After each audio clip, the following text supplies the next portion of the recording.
Hello दोस्तों, आज हम लोग पॉलिटिकल साइंस के सेट 4 के सभी 50 एमसीक्यू क्वेश्चंस को देखेंगे। तो चलिए शुरू करते हैं आज का प्रश्न है, मूल संविधान के कौन से भाग में राज्य लोक कल्याण की संकल्पना सम्मिलित की गई है। तो राज्य लोक कल्याण की जो संकल्पना है वह राज्य के नीति निर्देशक तत्व में शामिल किया गया है। और ये राज्य के नीति निर्देशक तत्व जो हैं राज्य के नीति निर्देशक तत्व जो हैं भाग 4 में और अनुच्छेद 36 से 51 में वर्णित है। 36 से 51 में, ठीक है। अगला प्रश्न है, भारतीय संविधान में नीति निर्देशक तत्वों के समावेशन का उद्देश्य क्या है। तो नीति निर्देशक तत्व के समावेश का उद्देश्य है सामाजिक और आर्थिक लोकतंत्र। सामाजिक और आर्थिक लोकतंत्र जो है यह नीति निर्देशक तत्व के समावेशन का उद्देश्य है। अगला है, भारतीय संविधान के किस अनुच्छेद में समान न्याय एवं निःशुल्क विधिक सहायता का प्रावधान किया गया है। तो यह है अनुच्छेद 39 का ए, जिसमें समान न्याय एवं निःशुल्क विधिक सहायता का प्रावधान किया गया है। अगला प्रश्न है, भारतीय संविधान के किस अनुच्छेद में राज्य को ग्राम पंचायत के संगठन का निर्देश दिया गया है। तो ग्राम पंचायत का वर्णन जो है संविधान के अनुच्छेद 40 में किया गया है। अगला प्रश्न है, एक व्यक्ति ग्राम पंचायत की सदस्यता के लिए चुनाव लड़ना चाहता है तो उसकी उम्र कितनी होनी चाहिए। तो वह या तो 21 वर्ष का हो या 21 वर्ष से ऊपर का हो। अगला प्रश्न है, उच्च न्यायालय अथवा सर्वोच्च न्यायालय द्वारा नागरिकों के मौलिक अधिकारों की रक्षा हेतु जारी समादेश को क्या कहते हैं। तो जो उच्च न्यायालय अथवा सर्वोच्च न्यायालय द्वारा नागरिकों के मौलिक अधिकार की रक्षा के लिए जो एक समादेश जारी किया जाता है उसे परमादेश कहा जाता है, ठीक है, उसे परमादेश कहा जाता है। अगला प्रश्न देखते हैं।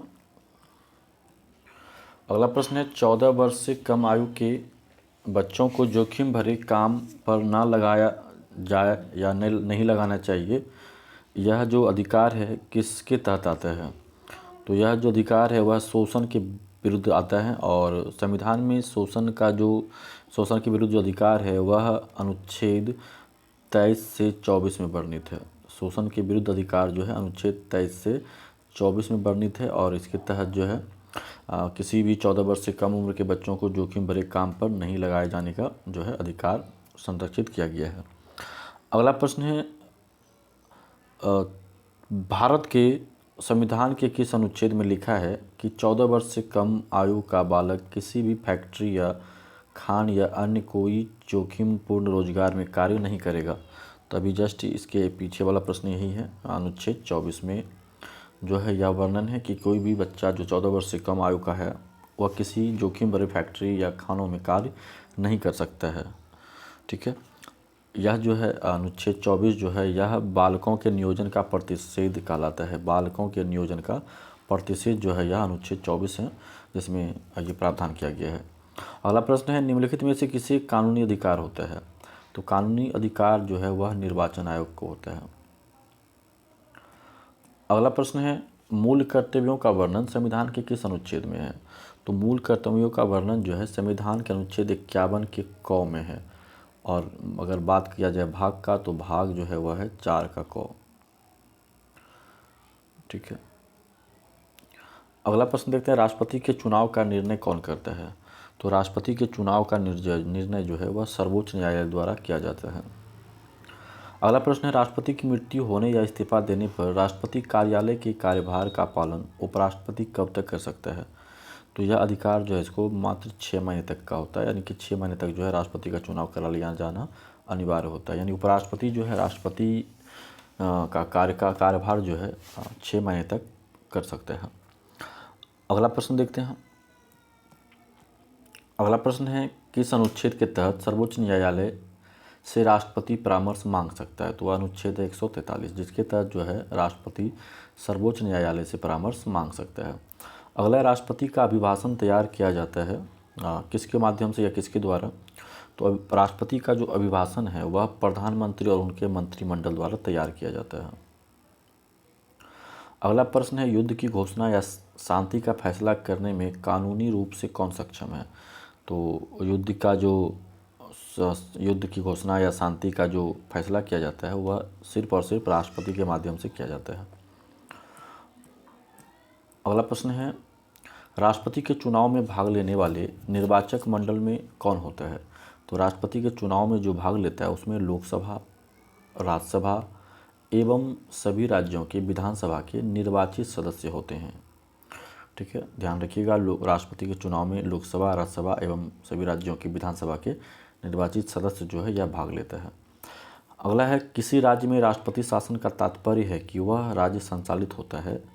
तो जब राज्य में राष्ट्रपति शासन लगता है तो वह राज्य जो है राज्यपाल के द्वारा संचालित किया जाता है। अगला, भारत के राष्ट्रपति के निर्वाचन के लिए न्यूनतम आयु की बात की जा रही है, अधिकतम नहीं, न्यूनतम आयु कितनी होनी चाहिए? तो न्यूनतम आयु जो है वह 35 वर्ष होना चाहिए। ठीक है, और अधिकतम आयु की गणना जो है नहीं की गई है, न्यूनतम आयु है 35 वर्ष। अगला प्रश्न देखते हैं, ऑल इंडिया सर्विसेज के सदस्यों की नियुक्ति कौन करता है? तो ऑल इंडिया सर्विसेज के सदस्यों की नियुक्ति जो है वह राष्ट्रपति करता है।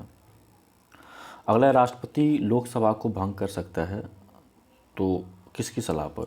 तो राष्ट्रपति जो है लोकसभा को भंग करता है प्रधानमंत्री की सलाह पर। अगला है, याचिका जैसे कि परमादेश, बंदी, प्रत्यक्षीकरण जारी किए जाते हैं किनके द्वारा? तो यह जो है उच्च न्यायालयों के द्वारा जारी किया जाने वाला रीट है। अगला प्रश्न देखते हैं, अगला है, राष्ट्रपति को किस माध्यम से हटाया जा सकता है?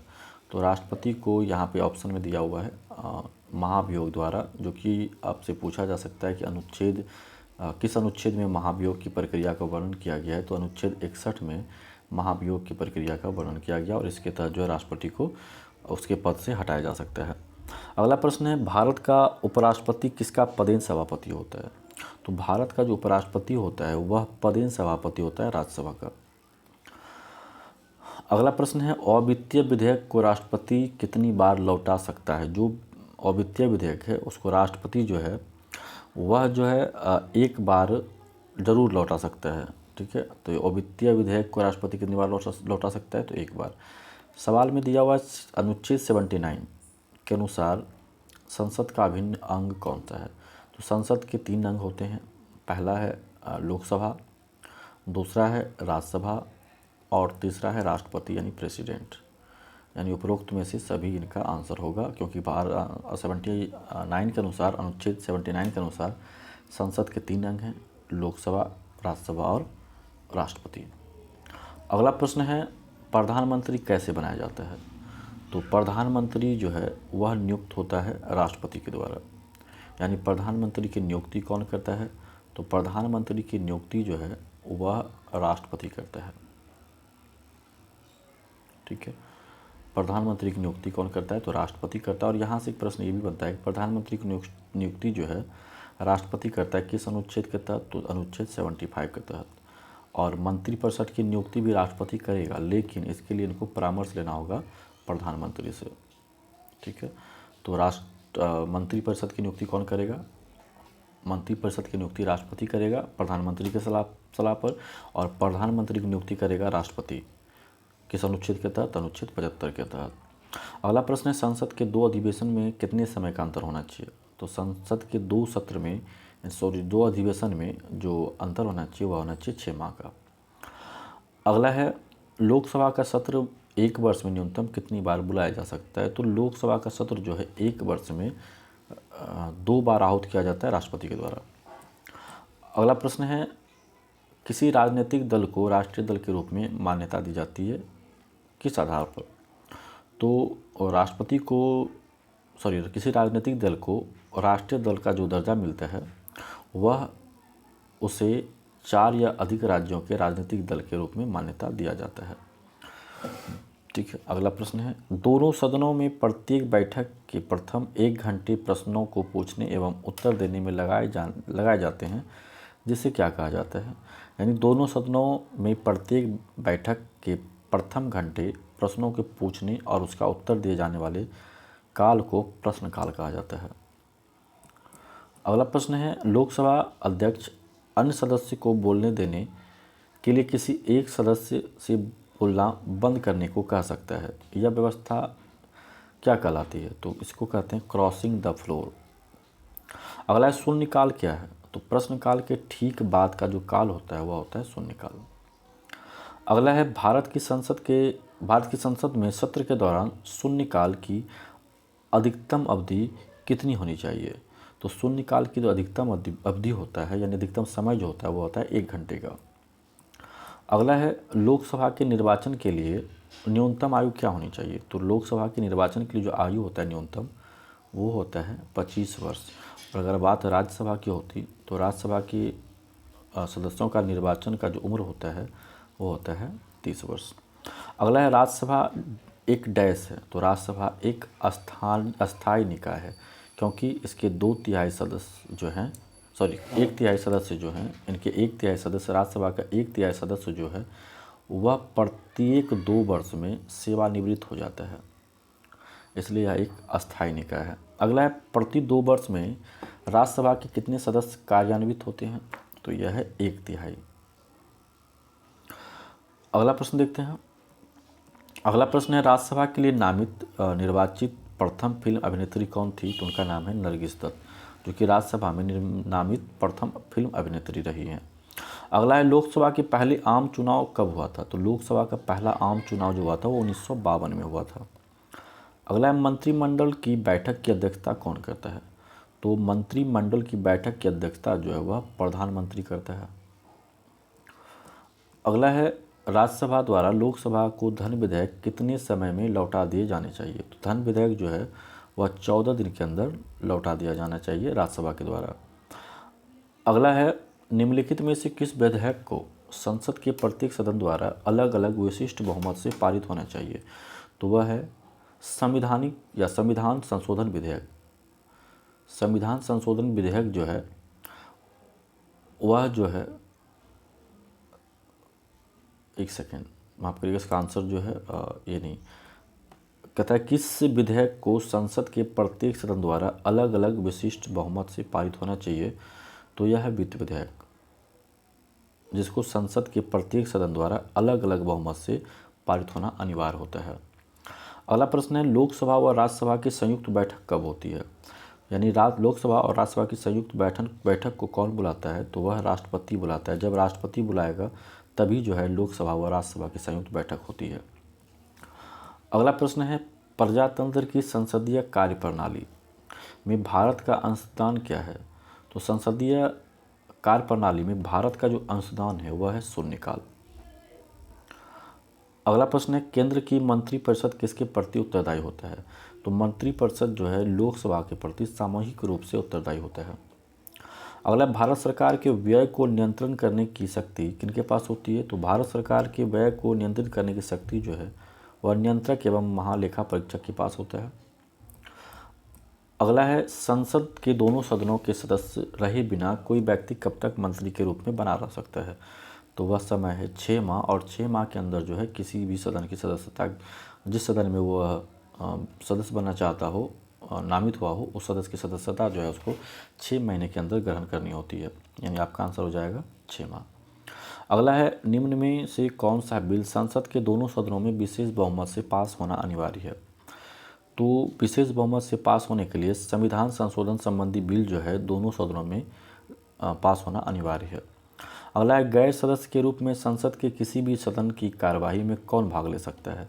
तो गैर सदस्य के रूप में भाग लेने का अधिकार है महाधिवक्ता यानी महान्यायवादी को, महाधिवक्ता या महान्यायवादी को। अगला प्रश्न देखते हैं भारत के नियंत्रक व महालेखा परीक्षक का कार्यकाल क्या है? तो भारत में नियंत्रक एवं महालेखा परीक्षक का जो कार्यकाल है वह 6 वर्ष का होता है या फिर 65 वर्ष की आयु जो इससे पहले हो, यह होनी जरूरी है नियंत्रक एवं महालेखा परीक्षक के कार्यकाल के लिए। 6 वर्ष या 65 वर्ष की आयु जो भी पहले हो सके। अगला है सर्वोच्च न्यायालय के जजों का वेतन किससे आहरित होता है? तो सर्वोच्च न्यायालय का जो वेतन है वह भारत की संचित निधि द्वारा दिया जाता है। तो ये थे आज के सेट नंबर 4 के 50 MCQ क्वेश्चंस। तो वीडियो को लाइक करिए, शेयर भी करिए, सब्सक्राइब तो ज़रूर करिए। मिलते हैं अगले वीडियो में, तब तक के लिए धन्यवाद।